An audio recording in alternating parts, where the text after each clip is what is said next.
Hello there and welcome to Tom's Warhammer Minis. In this guide I'm going to be focusing on the brand new Raider models of the Red Corsairs. However, as you can see, I've got a completely alternative different scheme. So the beauty of Warhammer, you can paint the models in any colour you like, obviously, but you can also create your own narrative too and the reasons behind it. So behold what I'm calling a cream Corsair. Why? We have the awesome character Garreon the Corpsemaster, who, probably in his looting and plundering, is all about space marine, gene seed, and other nefarious things. So why not have, in my mind, his own personal retinue? What colour would that look like? In my mind, the same armour colour as he has. So in this guide, I'm just showcasing a fun, alternative way you could approach painting models, and in this case, it's the Red Corsairs painted in Garreon the Corpsemaster's colour scheme. So grab your paints and your brushes and let's get hobbying. And we're beginning with the Red Corsairs Raiders. This is obviously going to be a alternative scheme. You'll have seen that at the beginning in the intro part of the video. Obviously I haven't painted it yet. I'm going to focus solely on this model. But of course what I do here, you just transfer and apply to the rest of the set. It's nice and simple. It's just to showcase something a little bit more interesting and a little bit more unique. So let's get into the ground basics. The model is fully assembled. It's been built in the alternative option with the actual bolt guns, and it has been fully primed in white scar. Once again, I want that bold, vivid finish. However, later on in the video I'll explain an alternative spray that you could use if you kind of want to do the same thing that I'm doing, but in an opposite way. So moving on from that, let's start with the first colour, and it's Black Templar, and this is nice and simple over all of the soft seal armour joints. Settles nicely into the recesses and it pulls away from the outer edge, creating a very subtle automatic edge highlight. So you've got it here, here, here, the main groin area, back of the legs. This one's more roboticized, but it is, it is there. You've got behind the back there, armpit here. And the way it's designed here, you cannot access it and you cannot see it anyway. It's not sculpted. So get all that done and we'll move on to the next step. Next up, we're taking Nuln Oil, and this has got quite a few different uses. Both normal base coating like a contrast paint, and I'll be doing some recess shading too. Start with the base coating, we've got the armour trim, the Red Corsairs logo, and the casing of the bolt rifle. Nice and simple. This is part of the reverse edge highlight method. We start light, we'll then paint black into the central parts up to the edge, not including the edge. We choose where the highlights are. The highlights get done automatically without you physically applying them, like magic. So get those details done. Then we're going to do recess shading at the same time with the Nuln Oil. So recess shading, if you're not sure, let's take the back of the leg, and this is a perfect example here. We have got this sculpted recess in the Space Marine armour. I'm simply taking the Nuln Oil, small airbrush, applying it directly into the recess and nowhere else, so the rest of the area around it remains white scar. Takes your time, it's going to take your time. Get it all done and we'll move on to the next step. Next up, we're going to take two different colours here to finish off those details, though I will be shading them down further and I'll explain why in a second. To begin with, focusing on all of the armour trim, we're going back to Black Templar. So take for instance the Red Corsairs icon as well as the shoulder pad, painting it into the central part, avoiding the edges. Essentially the Nuln Oil, like I said, becomes the automatic edge highlight. Saves a lot of time.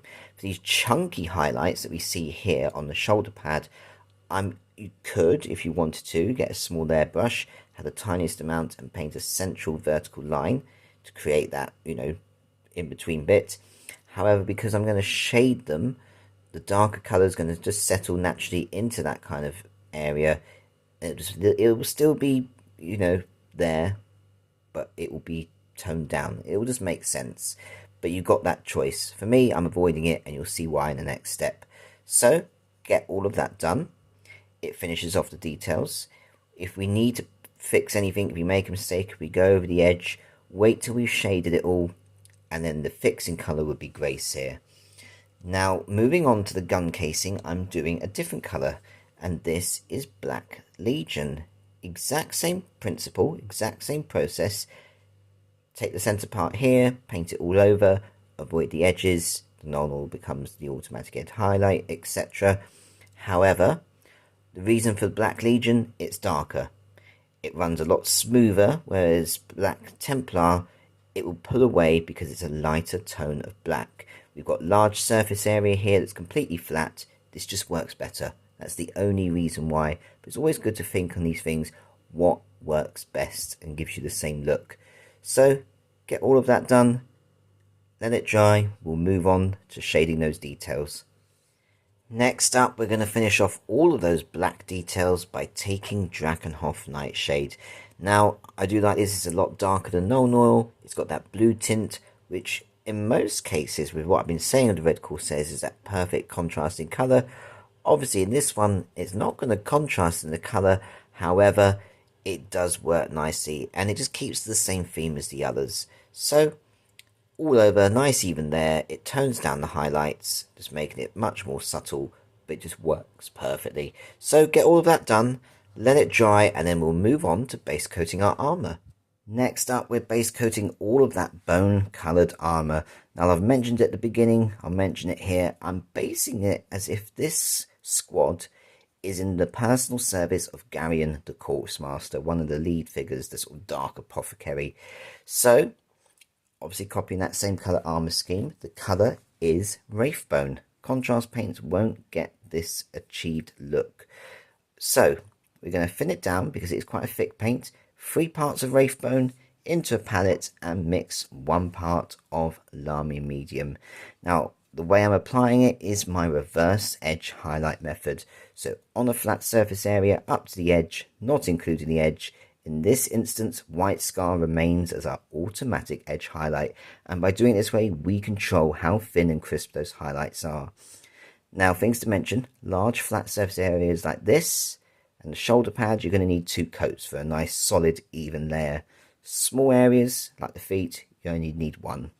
So, with that mentioned, now's the time to sort of talk about and debate which method is better. The answer is it's down to you personally. You could alternatively prime the model in White Scar. Obviously, the look of the black would be subtly different. Not too much, but there would be a noticeable difference in that sense. And obviously, by priming it in Wraithbone, you wouldn't have to do that step. However, the Nuln Oil, you needs to still recess shade. And if you're doing highlights, you would still have to apply every single individual edge highlight. It's your choice. The Wraithbone primer would work wonders in that sense if you're not fussed about highlights in terms of speed painting. However, this does mean you're more precise. It's whatever works for you. One thing to note though, if you do prime in Wraithbone, this is my opinion, it's very, very different in the sense Wraithbone primer is not this colour. So if you make a mistake when you're doing it and you need to correct with a bit of Wraithbone, you're going to notice it's subtly different. One of the things in that sense that I'd recommend is that you just put a nice even layer, like this kind of consistency, 3 parts of this and 1 part of Armour Medium over the entire armour if you prime it Wraithbone before starting the actual painting. Just then if you make a mistake, it's when you correct it, it's all going to be the same consistent colour. Or you could do what I'm doing, like this.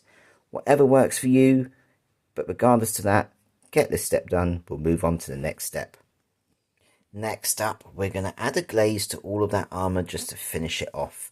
So, what I do here is take 1 part of Skeleton Horde, and to turn it into a glaze, we're adding 6 parts of Armour Medium.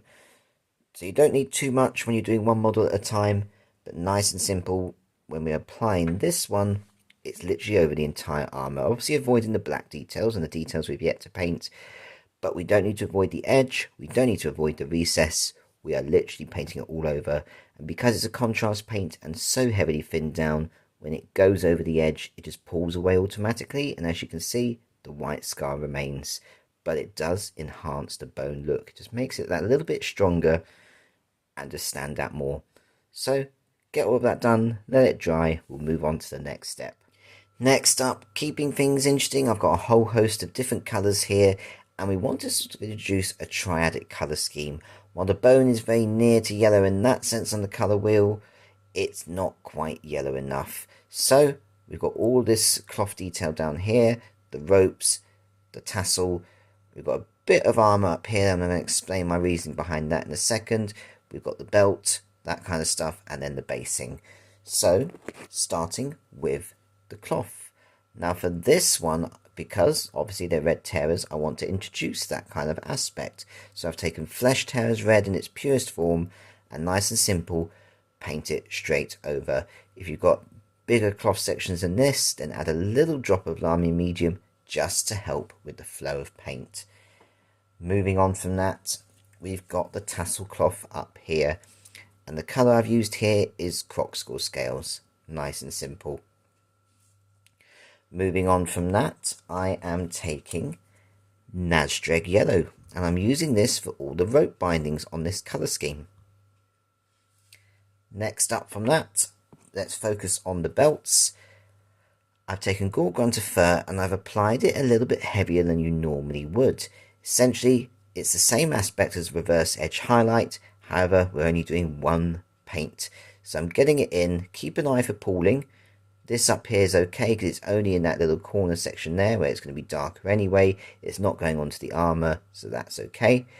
Things like this, if you need 2 coats, let the first dry and just apply a second one around the area, obviously avoiding the edge, and it just finishes it off in one go. Nice and simple. Then sticking with the same theme that I do with the Red Corsairs, I've taken Frostheart, and this is for the base. Of course, if you want to do your own base, ignore this step and do your own texture and stuff. Now with the Flesh Terrors Red, where we did the cloth, I've also done this back part here. Now to me, if I was to have helmets in this colour scheme, I'd probably make them more interesting by having them red. So it makes sense having this little bit of Space Marine armour up here in red. The rest of it's going to be metallics and obviously flesh because it's a cyborg head.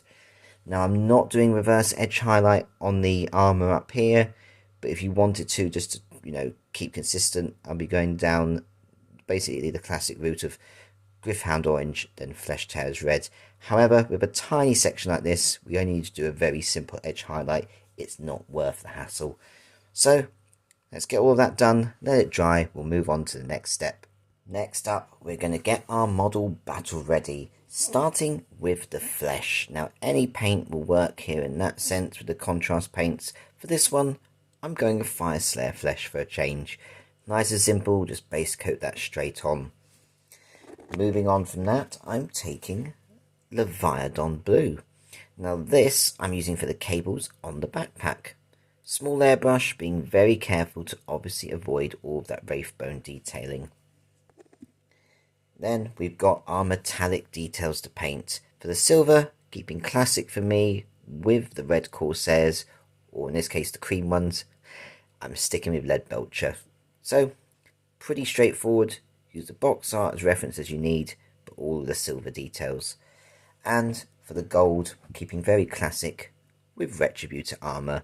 Hardly anything here. We've got a little trinket here and there, and then I've done the bullets in the bolt rifle too. Now once the metallics are completely dry, we're shading them and taking Drakenhof Nightshade for all of our silver details, and for the gold, keeping classic with Reikland Flesh Shade. And like I say, with that, our model is battle ready. It looks absolutely fabulous, but we're not leaving it there. We're taking it to the next level. Next up, we're going to finish off the remaining highlights. There's not too much to do, but there's still a fair amount in that sense. So starting with the Flesh Terrors Red details. This is the cape. This is the back of the armour here. But I'm also applying this highlight into the cyborg eye if you built this one. The colour here is Wild Rider Red, so classic chunky edge highlights, edge highlight, spot highlight in the eye. Nice and simple. Now, moving on from that, focusing on the cyborg eye, I'm taking Phalanx Yellow, and this is an even tinier dot. Just literally right in the centre of that Wild Rider Red. So, that gets the eye done, but we'll stick with the face. For the skin tone, I'm taking Flayed One Flesh, and this is a mixture of spot highlights, so things like the nose, and then just little tiny edge highlights following the curvature, round the eye, round the cheekbones, round the lips, that kind of stuff. Then we got the eyes to pick out. Nice and simple. To begin with, white scar, tiny little relayer on the eyeball, as you can see. And then going even tinier is Abaddon black. I always use a small layer brush for all of this. You just have the tiniest amount of paint on the tip of the bristles. Moving on from that, we've got the Croxagore Scales Tassel Cloth. And the colour I'm using here is Gauss Blaster Green. Nice and simple, there's not too much to do there. Then we've got the Leviathan Blue, the cables. Now I'm going very subtle in this highlight with Thousand Suns Blue. If you want it a bit brighter, then I would recommend Araman Blue. It's down to personal choice. For me, I'm happy with this one. So that's what I've done there. Then we've got the metallic details to do, and it's very classic. Edge highlighting all the silver with Stormhost Silver. And then the gold, and there's hardly anything because it's only the little trinkets, as well as the bullets, and it's Liberator Gold. Finally, sticking with the same theme that I've done with my Red Corsairs, I'm applying Valhalla Blizzard onto the base. Of course, if you're doing a different base, ignore that and do whatever you want to do. Now, at this point, the model is complete. All I'm going to do now is add some tufts, but I'm also taking advantage of these flat surface areas. The Red Corsairs transfer sheet has a lot of actual red transfers, which normally don't have much use for me, because if I'm painting the armor panels red, you're not going to stick a red transfer on, but it's a unique opportunity to use them on this colour scheme. So I'll cover that next. Next up, I'm just going to talk very briefly about how I apply the transfers. I'm quite old school in that sense. I like the classic method. So to begin with, I pick the surface area I want to do. So let's take this knee pad down here. I take Ardcoat, a gloss varnish, and I apply it over the entirety of that Wraithbone section, so it's completely even all over. It smooths out the area and just allows the transfer to apply that a little bit more easily. Once the transfers come off with water, I've moved it around to where I want it to be, like here for example. Make sure it's dry, so it's not sliding about. Then I'm taking Storm Shield, so this is Games Workshop's matte varnish, and again I'm applying it over the entirety of that surface area, sealing it down forever. So pick whichever transfers you want, but like I said, with this bone coloured armour, it's absolutely perfect and a unique opportunity for the red transfers that you see here. So get all of that done and the model is complete. And there we have it. For no better word, let's call it my Cream Corsair, and it is complete.